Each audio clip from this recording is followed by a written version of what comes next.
welcome to Narrowboat at Jamesfield. Hope you're well, thanks for joining me. Well, it's a beautiful Sunday out here in Watford, but I've got myself a boiler and a flue, so let's start rigging this up.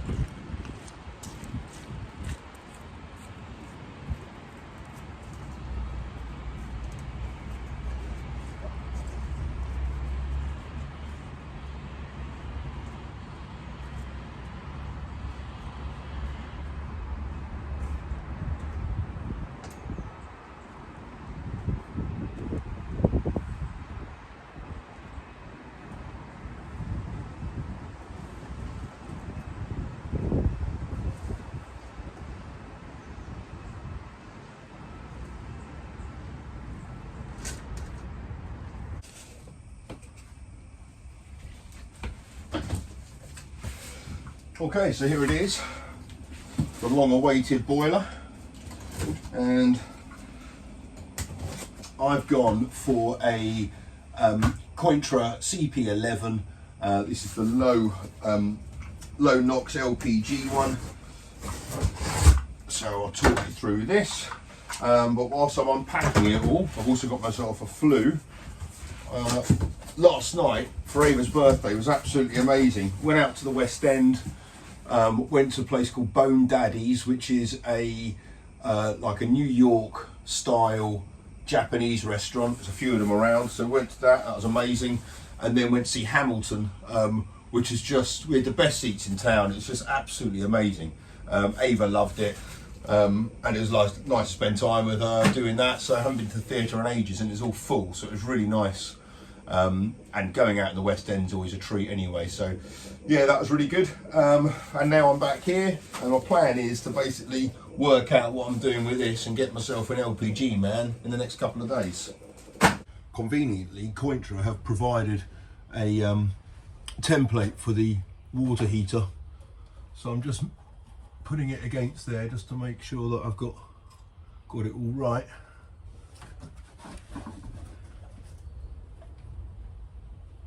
So this outside marker there is obviously the frame,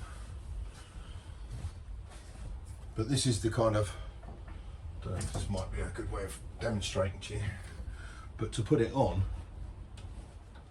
you kind of have to lift it up like that and then put it on.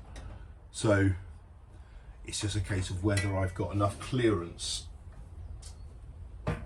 on that side of the wall. I'm not sure yet. Well, here's the inside of the boiler, and basically it's mounted by a couple of hooks there. So obviously you lift it on and drop it down onto those, and then it's secured in place with those two. So my plan was obviously to have it in that space there. I appreciate the conditions aren't particularly conducive for filming, but hey ho. My choices are mounting it here, which involves putting on a wedge so it sits vertically, or mounting it on this side. I'm actually leaning towards mounting on this side now, because to get this case on, it's kind of got to go around it, and if I've got a wedge on that side there, then I've got kind of really little room at all. To be honest, I don't think I've got much room regardless, but I'll put that on. That's the template. I've drilled out the holes and put some screws in, so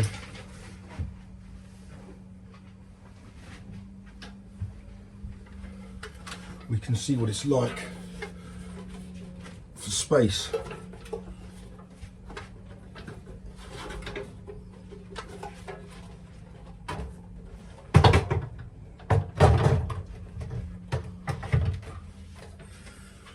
Right, so the problem I've got now, I mean, luckily this, I think, is gonna just squeeze round.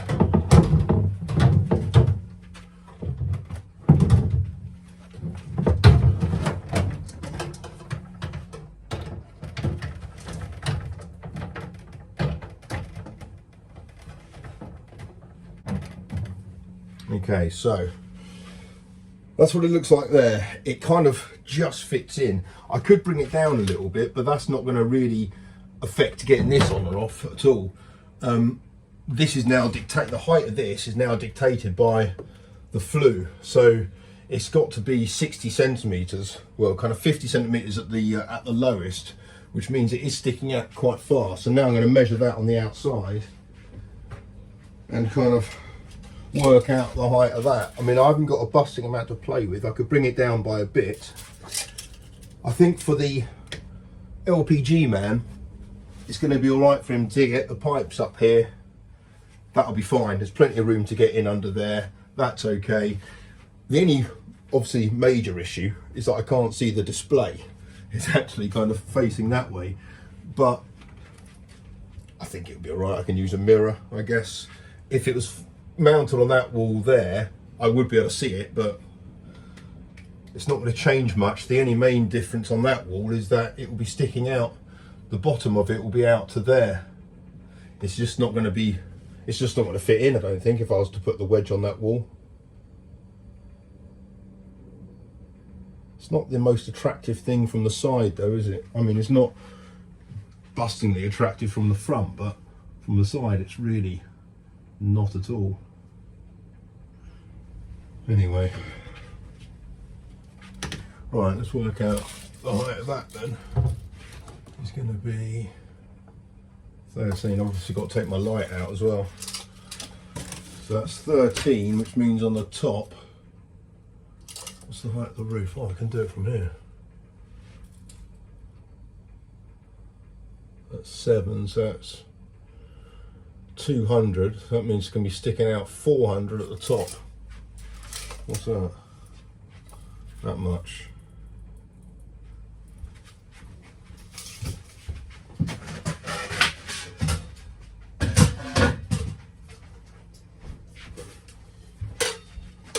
Which is what?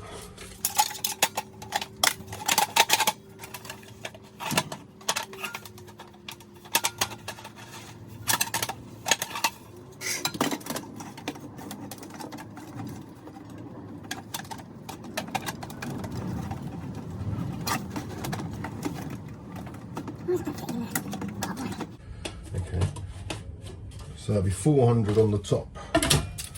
What's the height of that? 400 up to there. Well, I guess it doesn't have to be exactly 600, does it? So there's no regulations about it. That's the lowest it could be. Unless I was to whack a bit off that. Let's go and have a look at what that looks like. That's what it's looking like on the roof. Annoyingly, it's on a bit of an angle, because obviously the roof is, but I guess it's not the end of the world. Once it's bolted in place, I'll be able to take that off if I was to go under a bridge or anything like that, tunnel. The other thing to note is that the closer it was to here, the more in the way of a bridge it's going to be anyway. So mounting it on that wall there as opposed to that wall there kind of buys me a few more inches. So now this is in place, I need to, before I kind of properly put it in place, I've just marked out where the holes need to be. This one here is for hot water out, that there's for cold water in, and that's for gas in. So I'm just going to work out now. I think what I might do is make a, because I'll box all those pipes in when you know, once it's all done. So I think what I might do is just cut a big hole with the jigsaw, as opposed to putting in holes with a drill, even though that'd be easier, because, sorry, the wind is just blowing a gale. Hate it up here. Just gives us a bit more tolerance when installing it.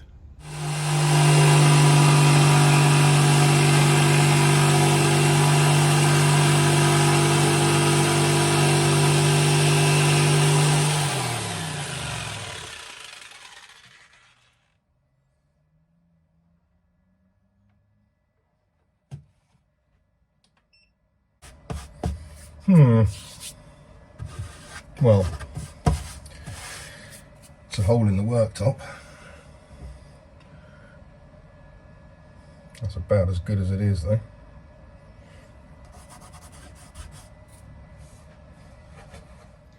Well, the daylight is fading somewhat, but I've taken that lamp out of the ceiling there and worked out where the flue should go, what kind of hole I need to cut in the ceiling.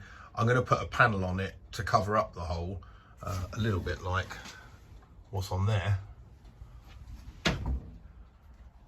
So I need to take the boiler off now and then cut around there. I can't use the hole cutter of death because there's a hole already there and that's kind of in the way. There's an electric cable there for the lamp, which I can't retrieve for some reason. It's jammed against something. So I'm going to cut away using my multi-tool.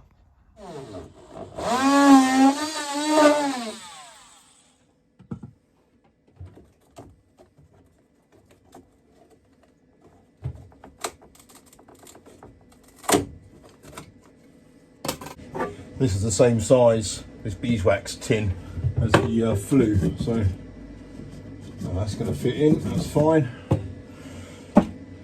Okay. I've got about as far as I can now with the water heater install for today, because I now need to drill a hole through the roof, cut out with the jigsaw. I can't do that because the battery pack's run out, or it's got 9% left, so it's not going to be enough to do that. And also it's pitch black now, so I don't really fancy that. And it's still blowing a gale outside, so I'll leave that for tomorrow or another day. A few things to note about the boiler, or the water heater, shall I say.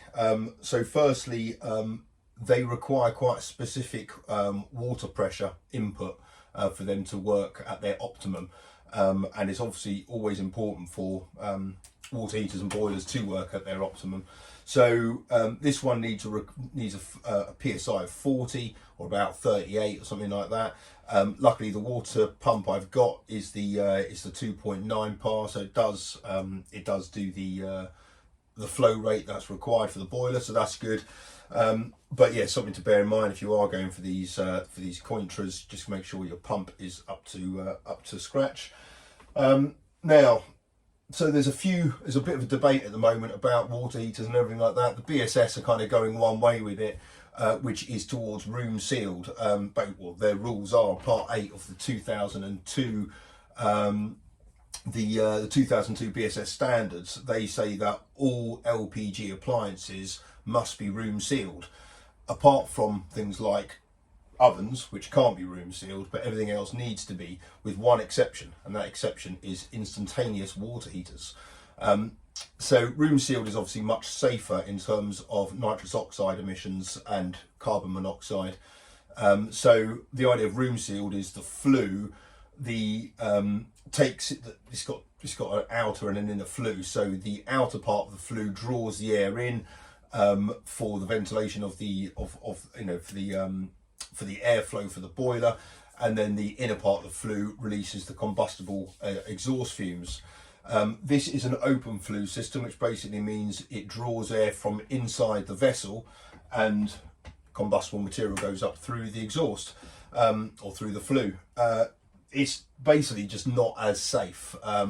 But the reason why the BSS have got that exemption is because it's instantaneous. So the idea is they're not running full time. If it was a boiler, then that would need to be room sealed. So because you might run that throughout the evening or throughout the night time, whatever, it's on for a much longer period of time. Instantaneous water heaters, by their very definition, aren't on for as long, and as long as it conforms to the EU regulations, which obviously this does because it's CE marked, then you know that it conforms. This is also the low nitrous oxide emitting one as well. So the EU directive is that new LPG gas appliances and oil burning appliances, but I'm only focusing on LPG, they need to have basically a threshold of how much nitrous oxide they emit, and this emits and basically for it to conform it's got to be less than 56 milligrams per kilowatt hour. There we go. And this is 6, so this well conforms. So the BSS think, well, they're they're pretty safe in itself. It's in quite a big space, and until there's new products on the market, there are some room sealed ones you can get, but they're quite a lot bigger than these. and they're still quite a lot more expensive, but the BSS are okay with this for the moment, certainly in an old boat like this. So yeah, that's fine. The other reason I've mounted it as kind of higher up is because it's open flue, it draws the air in from around it. I needed it to be as kind of more airflow around the bottom if I could. There's enough on each side that works. It kind of complies with what the manufacturer says. So yeah, should be all right. Said I'll crack on with the other bits tomorrow, or whenever I can. In the meantime, I'm going to carry on with a bit of the insulation because some of those boards now dried.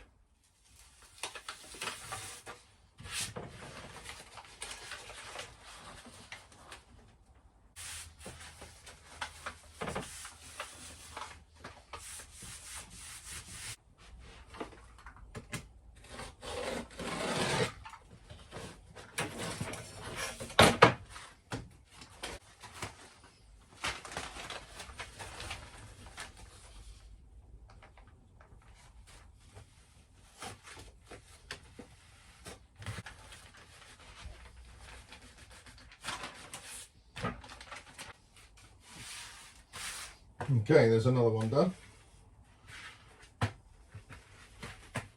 Good. There we go, there's another one done. Well, this corner's a lot darker now. I've had to take the lamp out to put in the water heater, but at the same breath, it's really good having the water heater there because it's obviously filling the void that's been there for the water heater. So yeah, it's starting to look complete now, which is good. I've got a few problems though. This is the main one. So the flue needs to exit the boat vertically because obviously it's attached to the water heater vertically. The problem I've got then is that the contour of the boat obviously angles. I didn't have the problem with the stove because the collar that you put the flue through for the stove is angled and contoured for the boat, whereas this one isn't. This is for a flat roof. So I don't know if anyone's got any bright ideas or can point me in the direction of someone that's done it before, but basically what I need is some kind of wedge or something on that side for it to rest nice and firmly against the boat. I guess I could pack it in with car body filler or something like that maybe, and then drill and tap through. That's obviously a, well, that's a possibility, but I don't know. So yeah, see if anyone's got any ideas. Tomorrow Ralph is going to crane me back in. I think I'm going to be putting the basin here for a couple of days because Ralph's got to do something on the fuel lines, and also I need to see if I can get my LPG man out to come and rig this thing up. So and the oven. So it'll be nice and easy whilst I'm here. So we'll see, and then I've got to finish the deck boards and everything like that before we can go cruising again. So yeah, we'll have to wait and see what's all in store. But I'll keep you posted. Until next time, take care. Bye bye.